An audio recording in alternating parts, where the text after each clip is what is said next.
Party స్థాపించిన 10 ఏళ్ల సుదీర్ఘ విరామం తర్వాత ఆంధ్రప్రదేశ్లో తొలిసారి ఎమ్మెల్యే అయ్యారు పవన్ కళ్యాణ్.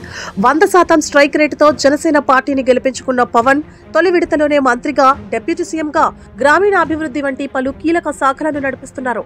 రాజకీయాల్లో వ్యవహార శైలికి, మంత్రిగా పనితీరుకు మధ్య చాలా తేడా ఉంటుంది. ముఖ్యంగా మంత్రులు తమ శాఖలపై పట్టు పెంచుకోవాలని సీఎం చంద్రబాబు పదే పదే సూచిస్తున్నారు. ఈ నేపథ్యంలో పవన్ కళ్యాణ్ ఈ నెల రోజుల్లో ఏం చేశారో ఓసారి గమనిస్తే మంత్రిగా ఆయన పనితీరుపై ఓ అంచనాకు రావచ్చు. మంత్రిగా బాధ్యతలు చేపట్టగానే పవన్ కళ్యాణ్ నిరంతరం శాఖాపరమైన సమీక్షలకే ఎక్కువ సమయం కేటాయిస్తున్నారు. ముఖ్యంగా ఆయా శాఖల్లో అంశాలపై పట్టు పెంచుకునేందుకు వీలుగా పూర్తి స్థాయిలో సుదీర్ఘ సమయం ఇందుకు వెచ్చిస్తున్నారు. తొలి 2-3 రోజుల్లో రోజుకు కనీసం 10 గంటల చొప్పున అధికారులతో పవన్ సమీక్షలు చేశారు. అనంతరం ఈ సమయాన్ని కాస్త కుదించారు.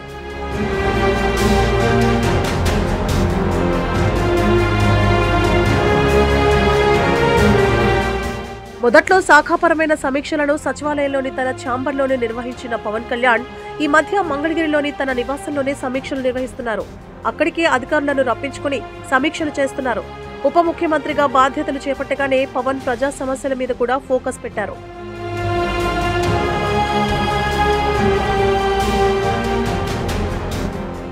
ఇక సమస్యలతో తన ఇంటికొస్తున్న బాధితుల గోడు శ్రద్ధగా వింటున్నారు.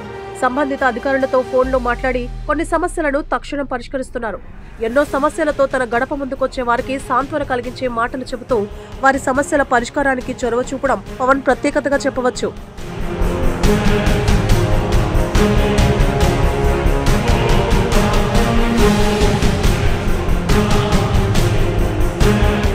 సొంత నియోజకవర్గం పిఠాపురం అభివృద్ధిపై దృష్టి పెట్టిన పవన్ కళ్యాణ్ నియోజకవర్గంలోని సమస్యలపై అధ్యయనం చేస్తున్నారు. పిఠాపురం మున్సిపాలిటీ సిబ్బంది పనితీరుపై సర్వే చేస్తూ సరికొత్త ట్రెండ్కు శ్రీకారం చుట్టారు. పిఠాపురం మున్సిపాలిటీలోని సమస్యలు, మౌలిక వసతులపై సర్వే అధికారులు అధ్యయనం చేస్తున్నారు. ఈ క్రమంలో పిఠాపురంలో అనేక సమస్యలు గుర్తించి మున్సిపాలిటీ సిబ్బంది పనితీరుపై పవన్ అసహనం వ్యక్తం చేశారు.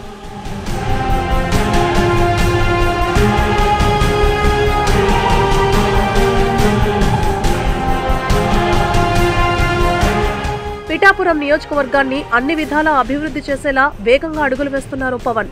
పిఠాపురం అభివృద్ధికి సంబంధించి అన్ని శాఖల అధికారులతో సమీక్ష నిర్వహించారు. అటు పార్టీ నేతలు, కార్యకర్తలతో ప్రత్యేకంగా సమావేశమై పిఠాపురం సమస్యలను అడిగి తెలుసుకుంటున్నారు. పిఠాపురంపై వరుసగా సమీక్షలు చేస్తూ అధికారులను ఉరుకులు పరుగులు పెట్టిస్తున్నారు. ప్రజా సంక్షేమం విషయంలో రాజీ పడకుండా ముందుకెళ్తున్నారు. ప్రతి విషయాన్ని ప్రజలకు అర్థమయ్యేలా కార్యక్రమాలు నిర్వహిస్తున్నారు.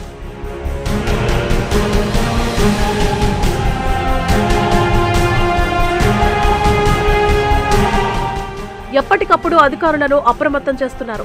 జిల్లా హెడ్ క్వార్టర్స్ లో కలెక్టర్ చేపట్టే ప్రజా సమస్యల పరిష్కార వేదిక లాంటి కార్యక్రమాన్ని నెలలో 2 వారాలు పిఠాపురంలోనే ఏర్పాటు చేస్తున్నారు. మరోవైపు ప్లాస్టిక్ భూతంపై యుద్ధాన్ని ప్రకటించారు పవన్ కళ్యాణ్. తాజాగా కాలుష్య నియంత్రణపై రివ్యూ చేసిన పవన్ ప్లాస్టిక్ వినియోగాన్ని తగ్గించే విధంగా కార్యాచరణను రూపొందిస్తున్నట్లు ప్రకటించారు. సొంత నియోజకవర్గమైన పిఠాపురం నుంచి కార్యక్రమం ప్రారంభించనున్నట్లు వెల్లడించారు. ప్లాస్టిక్ వస్తువులు వినియోగం తగ్గించేలా ప్రజలకు అవగాహన కల్పించాలని అధికారులకు సూచించారు.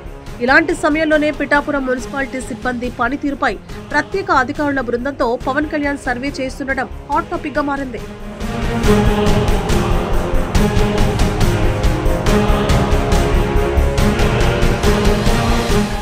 ఇక మీడియాతో సంభాషణలు, ప్రెస్ మీట్ల విషయంలో పవన్ కళ్యాణ్ ఎందుకో ఆచితూచి వ్యవహరిస్తున్నారు.